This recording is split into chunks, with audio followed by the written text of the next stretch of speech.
Pearl, when will you be getting home? It's already 6 p.m., you know. I'm sorry.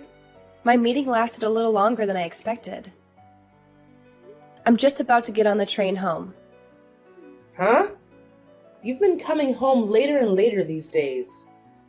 My boy Jill has been sitting here waiting with a growling stomach. Do you intend to make my son starve? I'm sure that you're more than capable of sneaking out of meetings at work. Please make more of an effort, young lady. Your husband's dinner is far more important than your meetings anyway.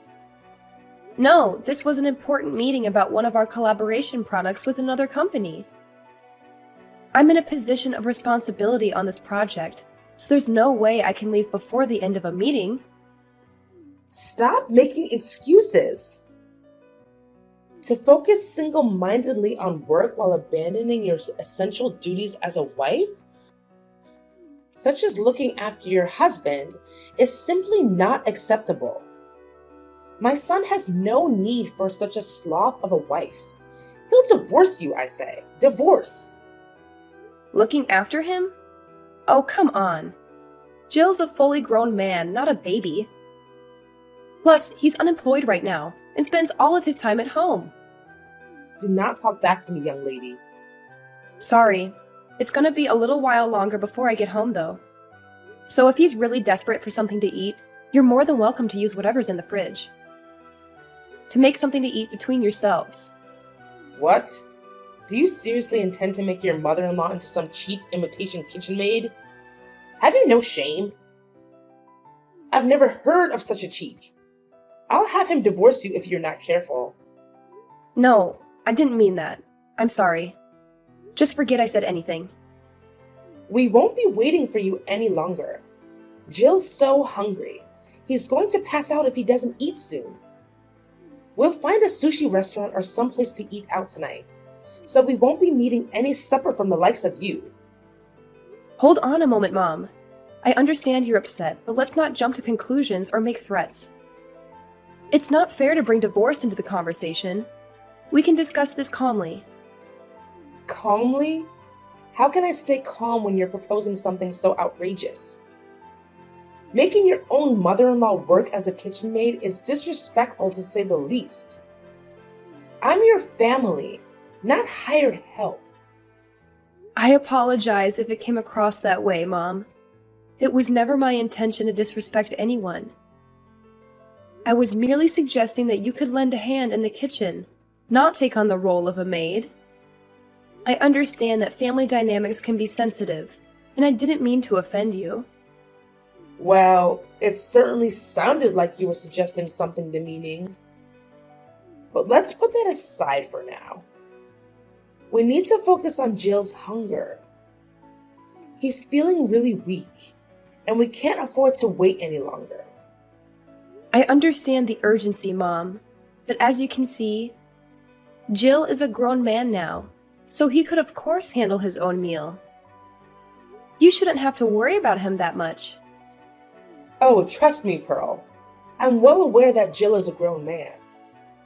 But as his mother, it's only natural for me to be concerned about his well-being. I've been taking care of him since he was a baby, after all.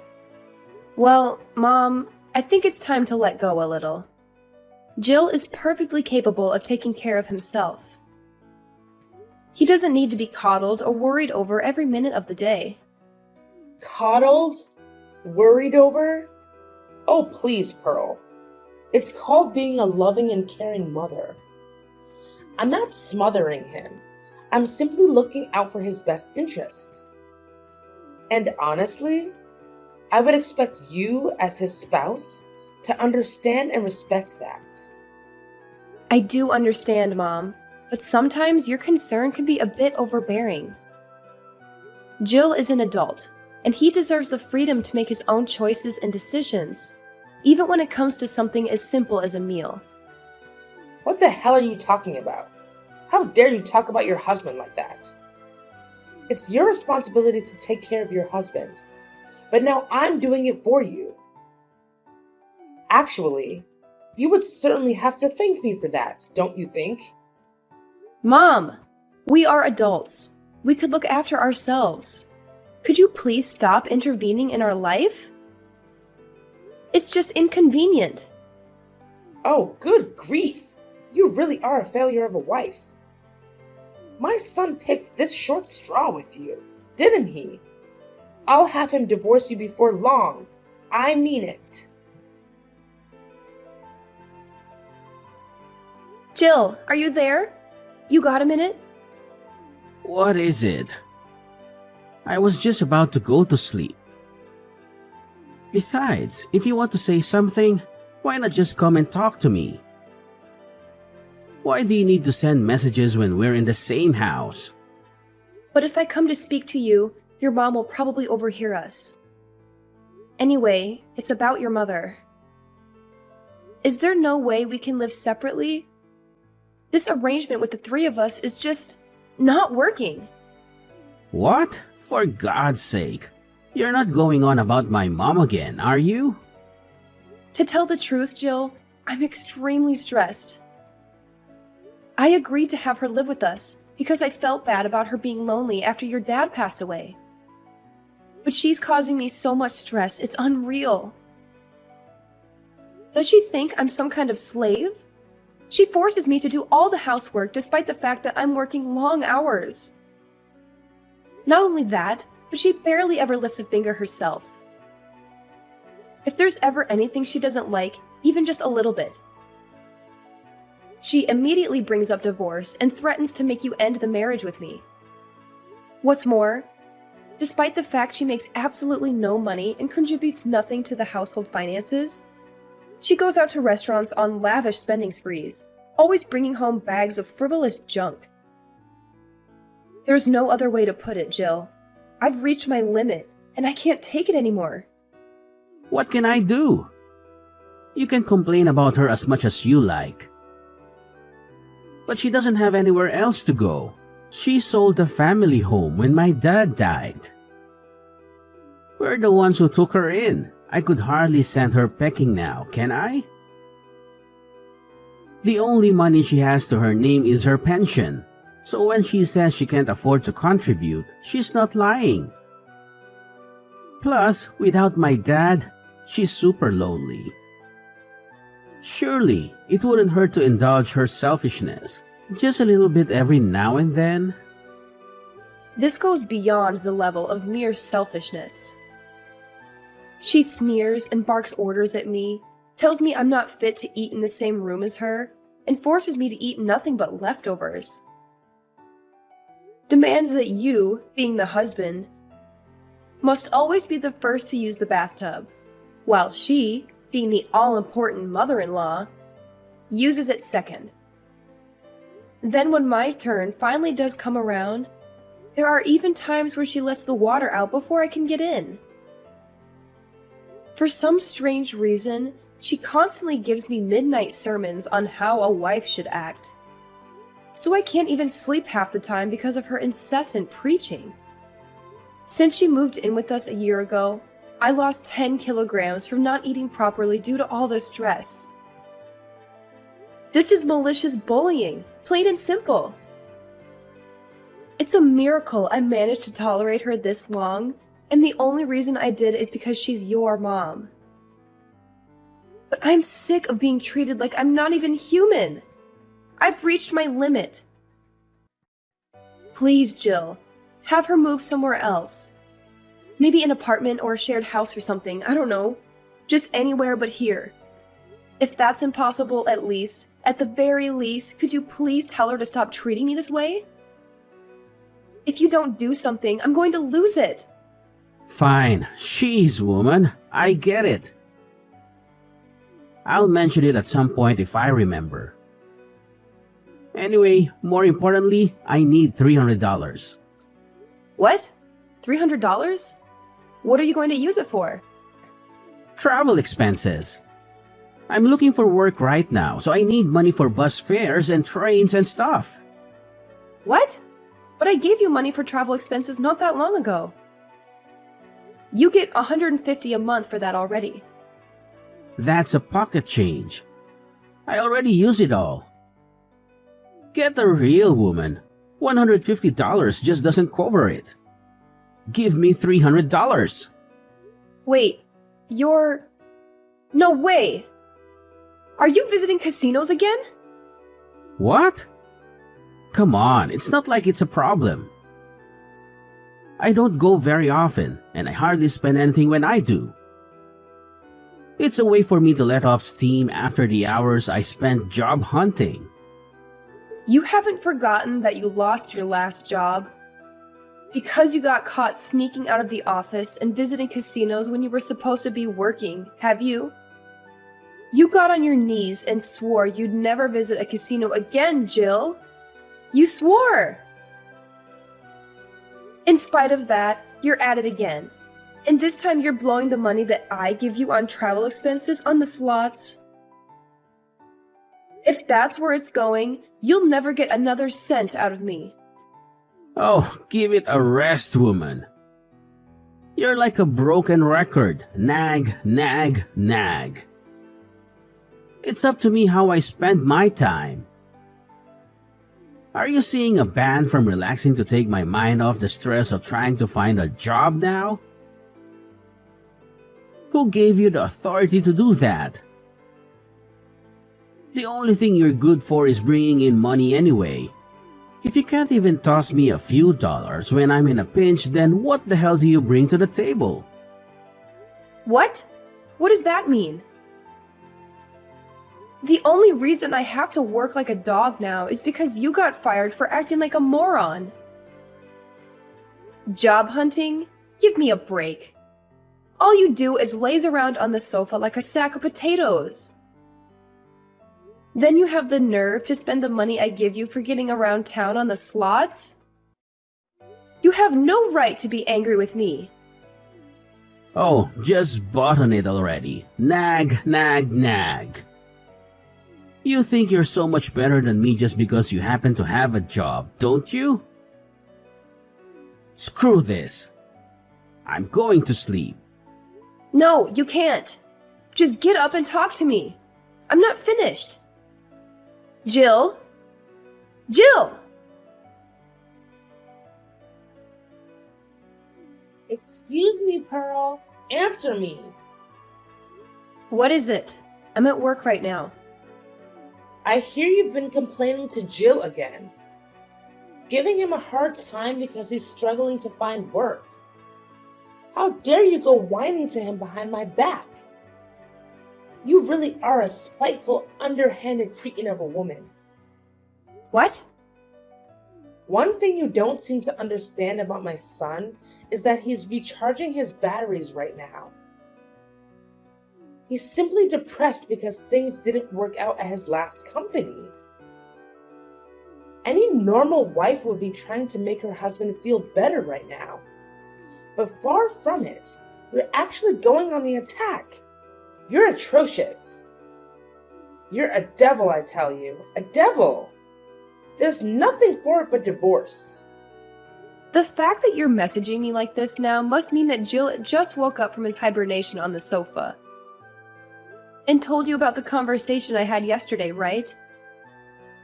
I bet he told you about what I had said about him finding a job and nothing else. Am I right? Ugh, I give up. Now, you listen to me and you listen well, young lady. You need to make more of an effort to stand up for your husband.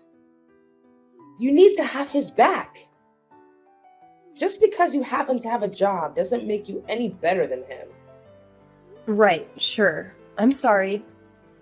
I'm occupied with work right now. So would you be kind enough to tell me off later instead? I'm busy. Good grief, look at you.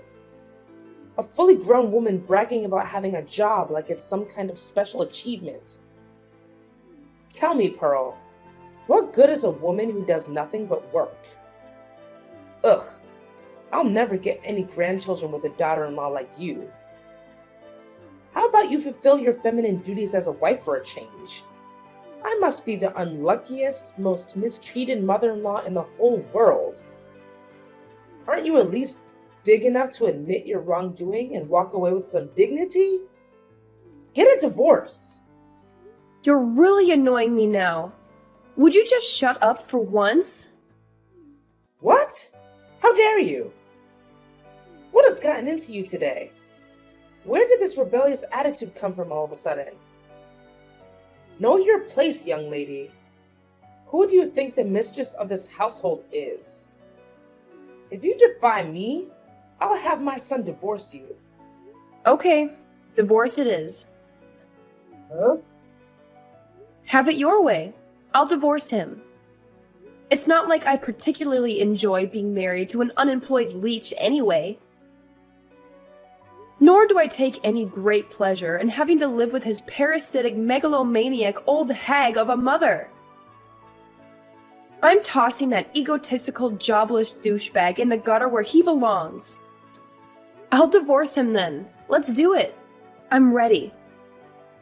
Wait, what's gotten into you, Pearl? Is this some kind of joke? Are you being serious? You actually go through with it? You see, the thing is, you should have known that there was a limit to how much of your crap I was willing to tolerate.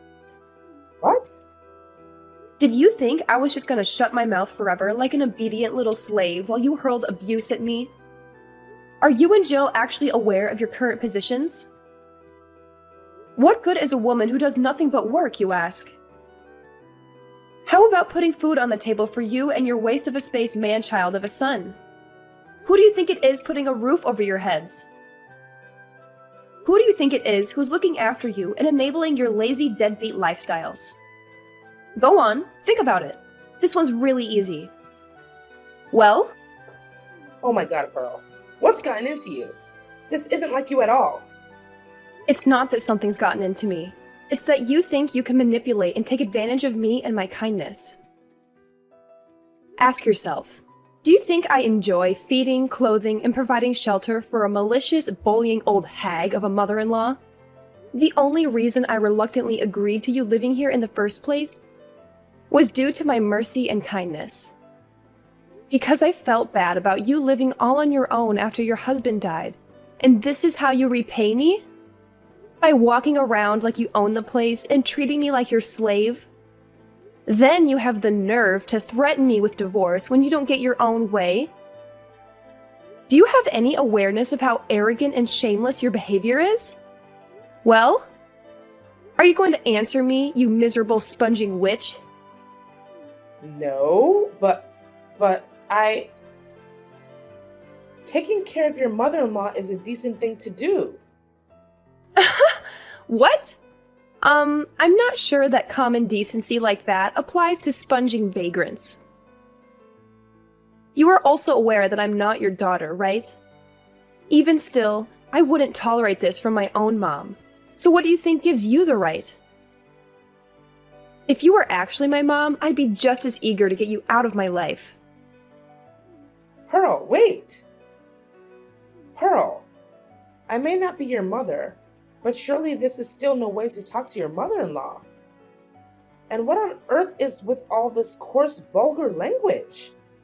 You barbarian! It's just that I thought all along you are simply not suitable to be my son's wife. It's divorce for you. Divorce! Get out! I already told you I'm divorcing him. However, the only ones who need to get out are you two. What? Why? Seems like you might have forgotten this minor detail. But the place you are currently living in rent-free, like the pair of grotesque, parasitic termites you are, is the apartment I bought back when I was single. It's my name on the deed, and it's my apartment. What? Really? No way, you actually forgot? I did tell you before. Remember? It was the day you moved in. I gave you a thorough explanation about all the details regarding the living situation. Aren't you a little too young to be going senile? Well, now that you mention it, I think I might remember you telling me something along those lines. But you can hardly expect me to remember every conversation we had last year. The thing is, whether you remember or not makes zero difference to me. Once the divorce is finalized, you and the Sloth King will be packing your things and leaving for good. Because as I told you, you're living in my apartment. You'll no longer be my mother-in-law, and he'll no longer be my husband. And sadly for you, I'm not the kind of person to let a pair of strangers live like bums in my house. Now, I'll be handing Jill the divorce papers when I get home today. Make sure the two of you get your belongings together, okay? Luckily for you, in my infinite generosity and benevolence, I'm willing to give you until tomorrow evening to get out. Don't think you'll be getting anything to eat, though. Pearl, just wait. Surely you're not going to divorce him immediately today. You don't actually plan on kicking your husband and mother-in-law on the streets, do you? I simply do not agree. This divorce isn't happening. I won't allow it. What the? Why have you done a complete 180 all of a sudden? You seem to be happy enough to walk all over me when you thought you could get away with it. You waved around the notion of a divorce like it was your prized family crest, using it as a pretext to say whatever you wanted, whenever you wanted. Then the moment you realize things are no longer going in your favor, you're suddenly opposed to it? Don't make me laugh. What? You're the one who started all this in the first place. You wanted to fight, didn't you? All I did was give you what you wanted. You should be grateful. Don't you dare start trying to worm your way out of it all of a sudden. And I won't allow it. Who do you think you are? Since when were you the queen? Did I miss your coronation? How about you try cultivating some awareness of your own position for once and putting a lid on that monstrous mouth of yours? I'm so sorry. This is all my fault. It's too late to apologize now. I'm dead set on divorce and nothing can change my mind. Make sure you're gone by tomorrow night. And let me make one thing abundantly clear. There will be no distribution of assets. Jill, the eternal NEET, has no savings of his own, and we have no shared accounts either. There's no money for him to receive, not a single cent, so don't bother trying to put in any claims. I would feel bad about throwing you out into the streets without any clothes. So I'll allow you to take the bare minimum of clothing and everyday necessities with you. I take it you have no complaints about that? If I've made myself clear, hurry up and get out of my apartment. And take your good-for-nothing son with you. Oh my God. Please. Please. Just wait. Wait. We don't have anywhere to live. We sold the family home and my husband passed. My pension doesn't amount to much either. Jill doesn't even have a job. Please. Oh, I see. Just so I understand, you'll be in dire straits because your sons are NEET and you have no place to stay and no money. Is that right? Okay, so what? Huh? That's not my problem. The fact that your son's a NEET, or that you have nowhere to stay, or that you have no money. Yeah, none of these things are my fault. If you're struggling for money, you could always have Jill earn you both a living on the slots. And why can't you find a job? If you've got the energy to bully your daughter-in-law 24/7, then holding down a job shouldn't be a problem. I saw a local supermarket was recruiting the other day. Do that. Oh my God. God's not going to help you now. Nor is playing the victim. And I mean, please, is this really any way for a fully grown woman to behave? If you don't have any money, then you work. Surely you at least understand that. You're not a child. Why? Why are you doing this? I think you know full well why. Because you defied the mistress of this household. When I got home from work that evening, I was met at the door by Jill and his mother-in-law on their knees. They begged and pleaded in unison, "We're sorry for the way we behaved." But I shook them off and said, "If you've got time to be groveling on the floor, you've got time to get your things together." For the first time in what felt like forever, I made some food just for myself and was able to take a bath at a leisurely pace when I felt like it for a change. Then I retired to my bedroom, locked the door, put in some earplugs, and slept like a baby. The next day, the pair of them were desperately trying to butter me up by dashing around the house, making breakfast, and cleaning up. Then they got back on their knees and begged me once again, "Please rethink the divorce. I swear I'll never set foot in a casino again." My response was to hand them the divorce papers and some bags full of their stuff. After which, I threatened to take them to court if they didn't sign the papers and get out by the end of the day. Jill panicked, reluctantly signed the papers, and left, taking his mother-in-law with him. With that, I was officially freed of the termite infestation plaguing my house before the day was up. I was so happy about being freed from my in-law-induced slavery that I raised a toast and celebrated in lavish style. The pair of them moved into a scruffy 70-year-old apartment, which they somehow paid the rent on by scraping together what was left of Jill's mom's pension and Social Security money. Apparently, Jill finally started looking for work in earnest, and his mom got a part-time job at the supermarket. However, Jill's efforts didn't amount to anything, and he was constantly chided by his mom. "Why are you forcing your aged mother to work?" They got into thunderous shouting matches every day, and the neighbors, at their wits' end, started phoning in complaints. As things stand, it looks like they're on the verge of being kicked out. Again! They really are a pair of morons.